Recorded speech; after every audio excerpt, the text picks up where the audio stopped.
why I have to ask you, and I do think that this is not in any line of the questions that we discussed, but like, why keep doing this? That sounds to an average Joe. I think that sounds absolutely terrifying. Why keep doing it? Why keep putting yourself into the middle of this, knowing that there's like less protections for you than there are for some journalists, even? Yeah. Yeah. So this trip, this is my first time. So I mentioned I have a 4-year-old and 1-year-old. This is my first time, COVID was going on, and I haven't gone anywhere for, I guess it's over 4 or 5 years related to these issues. So this one felt different. I was like, do I have to be here? And technically I did not have to be here, but at the same time, when I meet with members of Congress and their staff, it's so much more helpful to be able to talk about it. And with any aid, it's the number one thing that comes up for those that don't want to support it is, well, it's going to get wasted. It's going corruption, yada, yada.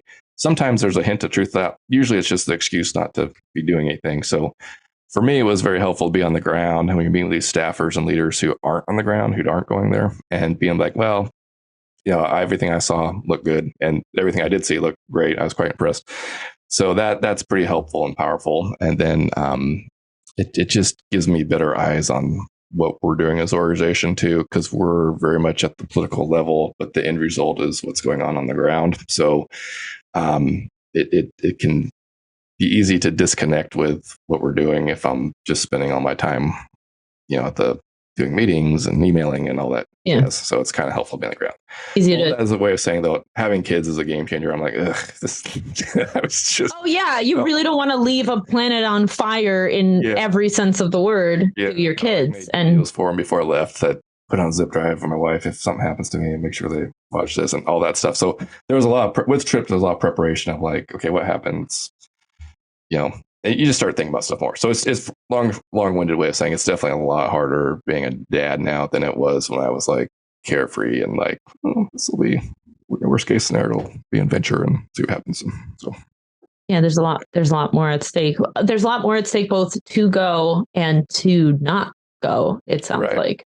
Yeah, because you can't keep putting that layer of separation between yourself and yes, it's like a super weird version of Undercover Boss. Like, yeah, like it, yeah. If you're not gonna, you're not gonna go.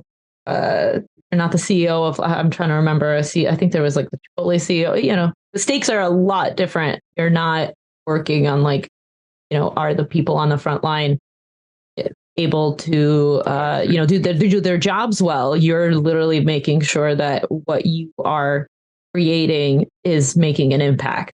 Yeah, exactly. Yeah, you just need to, for yourself and for those you're advocating or the leaders you're trying to convince, you need to be dang sure that it's money well spent. And I obviously don't want to spend my life advocating for something that isn't making a difference. Right. So I also want to know that it is making a difference. So that's always helpful.